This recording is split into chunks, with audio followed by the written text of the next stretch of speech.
Bonjour, ici CryptoOli, j'espère que vous allez bien aujourd'hui. Sans tarder, comme d'habitude, on va aller voir le prix du XRP qui se situe à faire un refresh parce que j'ai vu qu'il avait augmenté sur Fiatly ici à 94 centimes. On dirait que le Japon, pas le Japon, l'Asie vient de se réveiller et là ça monte. Effectivement, 80, ici c'est pas jour là, sur CoinGecko, mais on peut voir effectivement que 94 centimes, une belle montée de 13,71%.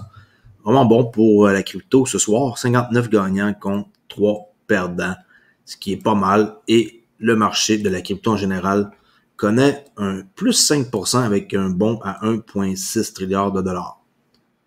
Ethereum gaz toujours très très faible, 18 GWI. Prix de dominance du Bitcoin, 41,8. Ethereum, 17,4. Et un jour ou l'autre ici, on va voir la prix de dominance du XRP qui va apparaître ici. Ça, je vous le garantis, il faut être patient, c'est tout. Alors, la nouvelle de la journée, sans aucun doute, est très très simple, c'est que le juge a refusé l'accès à la SEC aux communications directes de Ripple. Alors ça, c'est la lettre officielle. Okay? C'est une lettre de quelques pages, mais nous, qu'est-ce qui nous intéresse? C'est à la fin, la conclusion, qui va nous dire que c'est une très belle victoire. Okay? Accordingly, the SEC motion is denied.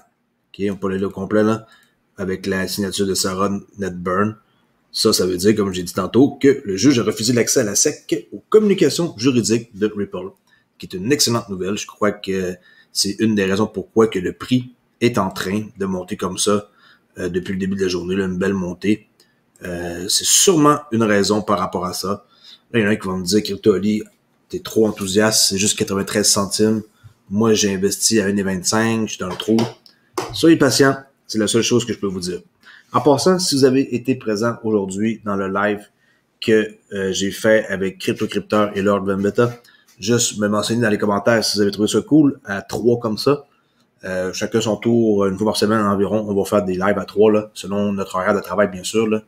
Puis, faites-moi savoir qu'est-ce que vous avez pensé, si vous avez aimé ça, si vous avez trouvé des choses qui vous intéressent moins, est-ce qu'on parlait trop vite, En tout cas, faites-moi signe pour voir qu'est-ce que vous en pensez, ça m'intéresse de voir ça. On continue sur YouTube. La banque numérique britannique soutenue par Goldman Sachs suspend tous les paiements aux échanges cryptographiques. C'est pourquoi je me demande, on va voir ça immédiatement. La banque Challenger britannique Starling a suspendu tous les paiements aux bourses de crypto-monnaies. La banque numérique britannique Starling a suspendu tous les paiements aux bourses. C'est ce que rapporte le Daily Telegraph. Les préoccupations concernant la criminalité financière liée à la cryptographie ont été citées comme raison de la suspension par le prêteur parvenu. Bon. Un porte-parole de la banque Challenger déclare que la mesure est temporaire et qu'elle vise à assurer la protection des clients. Parfait. Pourvu que les gens soient en sécurité, c'est correct qu'il y ait suspendu temporairement là, la banque Sterling. Okay? Inquiétez-vous pas, là, les Britanniques, ils vont pas arrêter la crypto comme ça, là, c'est juste pour sécurité. The Daily Ode, le meilleur analyste de la cryptographie déclare que XRP est prêt pour une éruption et voit Bitcoin provoquer une rupture inattendue. On peut voir des graphiques ici pour le XRP USD en weekly, en quoi présentement il vient retester un support majeur et si ce support-là tient la route à 90 centimes, comme que présentement on voit là, il va falloir qu'on attende que la semaine se termine, mais pour l'instant, si je vais avoir un graphique ici de XRP en weekly, apparemment ça a tenu la route, alors c'est très très bon de voir que le 90 centimes ici a resté intact. On peut voir ici, ok, c'est ce genre de là qui vient de se terminer, là, la semaine est finie, on commence une nouvelle semaine. Alors ça c'est bon de voir que le 90 centimes tient la route. Selon un analyste ici, que je rappelle, c'est pas mon analyse à moi, là, et il faut toujours faire attention, chacun a son opinion. Et moi, je crois qu'ici, ça a du sens. Puis oui, effectivement, le support ici à 90 centimes est très puissant. OK. Sur Crypto Potato, une grande banque belge envisage de lancer sa propre crypto-monnaie.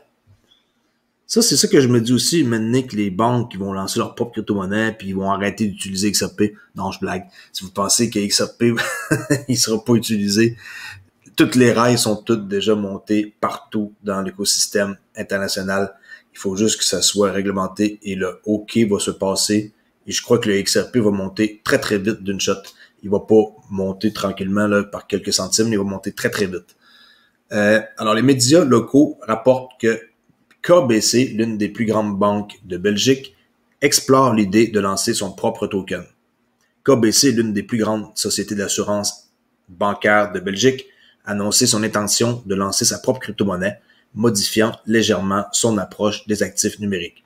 KBC Coin, la crypto-monnaie native de la banque, serait une sorte de jeton de récompense qui permettrait à la banque de développer des stratégies d'interaction avec ses clients, de promouvoir sa plateforme et de contraindre les utilisateurs à adopter ses services. Ça dit que c'est presque prêt. La banque a partagé l'annonce lors de la présentation des premiers mois de Kate, l'assistante virtuelle incluse dans l'application bancaire. Bon, je sais qu'il y a des Belges qui nous suivent, alors faites-moi signe dans les commentaires si vous en savez plus sur le projet de la banque KBC. Continue ici avec bitcoin.com sur juste pour vous montrer un titre, c'est pas pour vous lire quoi que ce soit, en quoi que la Banque d'Amérique et Citigroup ainsi que Wells Fargo sont en train de dévoiler leur politique de crypto-monnaie. On peut voir ici 3 personnes puissantes, Bank of America, Citigroup et ici Wells Fargo, qu'ils sont en train de nous montrer les opportunités dans la crypto. Alors le PDG de la Bank of America, Citigroup et Wells Fargo ont donné leur témoignage sur la crypto devant le comité bancaire du Sénat la semaine dernière. Ça, c'est une très bonne nouvelle. Actuellement, nous ne prêtons pas contre des crypto-monnaies et ne faisons pas de banque aux entreprises dont l'activité principale est la crypto-monnaie ou la facilitation du commerce et de l'investissement. Okay? Mais soyez-en sûrs que ces genres de personnes-là, il faut les suivre. Et si ils sont en train de dire que c'est vers cette direction-là qu'ils s'en vont, ben, c'est des personnes puissantes comme ça qu'il faut suivre. Il faut prendre vraiment au sérieux quand ils parlent.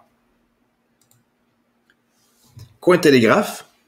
Ici, j'ai trouvé une nouvelle en quoi que, vous savez, ceux qui font du ransomware, là, qui demandent de l'argent pour quelque chose, comme par exemple, ils vous ont hacké, puis ils vont vous demander une rançon, tout ça.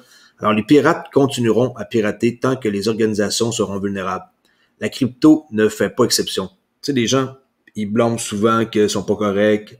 Excusez-moi, ils font du dommage au monde de la crypto. Oui, mais si les sites d'exchange et les gens qui construisent des applications ne font pas en sorte que leur app soit sécuritaire, c'est un peu de la faute de ceux qui développent.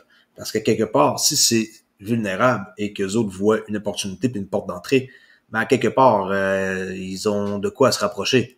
Pourquoi qu'il y a des endroits puis des sites qui ont jamais été hackés? Posez-vous la question. C'est pas tous les sites qui sont hackables. Mais des fois, il suffit d'une simple faille. Mais en tout cas, ça dit ici sur Cointelegraph, ne blâmez pas la crypto pour les ransomware. Parce que les autres, ils profitent des faiblesses de ceux qui construisent une application qui a des ratés. Qui a des faiblesses. Alors, si ces gens-là, ils voient quelque chose de pas correct, ben, ils profitent puis ils vident les comptes. C'est comme ça que ça marche. C'est très, très, très triste et j'espère que vous n'êtes pas dans un projet ou un DeFi sur la Binance Smart Chain ou peu importe qui est vulnérable et que vous le savez pas.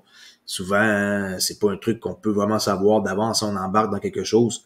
Puis, si vous voulez vraiment être sûr, il faut aller dans des projets qu'on étudie vraiment à fond et non n'importe quoi au hasard. Là. Ça, c'est un conseil que je peux donner. Yahoo Finance, qui a fait plein de nouvelles aujourd'hui, qui parle ici du jargon de la crypto-monnaie, un guide pour les crypto-curieux. Alors, je vais juste vous montrer quelques petits jargons qu'on peut voir qui aident à savoir de quoi qu'on parle, qu'on utilise ces termes-là. Je vais le mettre dans la description. C'est quoi une main de diamant? C'est quoi une main de papier? Old, ça veut dire quoi? Une baleine, c'est quoi? Et là, il y a plusieurs autres histoires en faisant ici, là. Mais comme par exemple, c'est quoi une main de diamant? Lorsqu'un investisseur en crypto ou en actions a des mains de diamant, cela signifie qu'il conservera ses pièces ou ses actions même si la valeur baisse, comme moi par exemple. le 19 mars, alors que Bitcoin chutait de plus de 45 500 par pièce à moins de 40 000 $. Tesla, Techno King, Elon Musk a tweeté Tesla avec des emojis pour diamant et main. Il a crédité la déclaration au Master of Coin Tesla.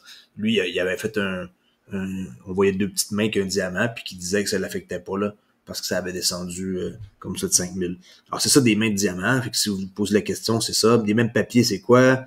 Hold. J'espère que vous savez c'est quoi? Hold. Hein? Alors, vraiment, ça, c'est des gens qui gardent à long terme, puis qui vont vraiment ne pas vendre comme jamais. Ils vont entendre vraiment que ça coûte super cher. Une baleine, c'est quoi?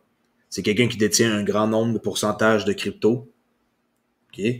Alors, ça, c'est vraiment des gens qui sont riches ou qui ont embarqué dans une crypto ou un projet que ils étaient vraiment comme bas puis ils ont pu s'en procurer des millions, là.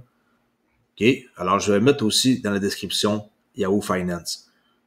Alors, pour aujourd'hui, c'est tout. Je vais faire ça simple de même. Si vous n'êtes pas encore abonné à ma chaîne, allez faire un tour. Je suis rendu à 4920 quelques abonnés. Bon, il me reste même pas 75 abonnés pour avoir mes 5000.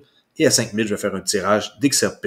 Et oui, ça devrait être peut-être d'ici une semaine max. Ça va dépendre du nombre d'abonnés qui s'abonnent dans les prochaines journées. Alors, Crypto Ali. Sinon, j'ai un compte Twitter, Olivier_XRP. Pour ceux qui ne connaissent pas, ou pour ceux qui sont nouveaux aussi et qui sont intéressés à suivre un cours sur la crypto-monnaie gratuite pour les débutants, allez voir ma description. J'ai 2 cours de 2 heures sur Udemy avec plus de 1500 étudiants qui ont fait mon cours et qui sont satisfaits. J'ai plus de 4 étoiles sur 5. Alors, allez faire un tour. Ici Crypto Ali et je vous dis à la prochaine vidéo. Restez tranquille, soyez en paix avec XRP. Ça s'en vient. Il faut juste être patient. Ciao!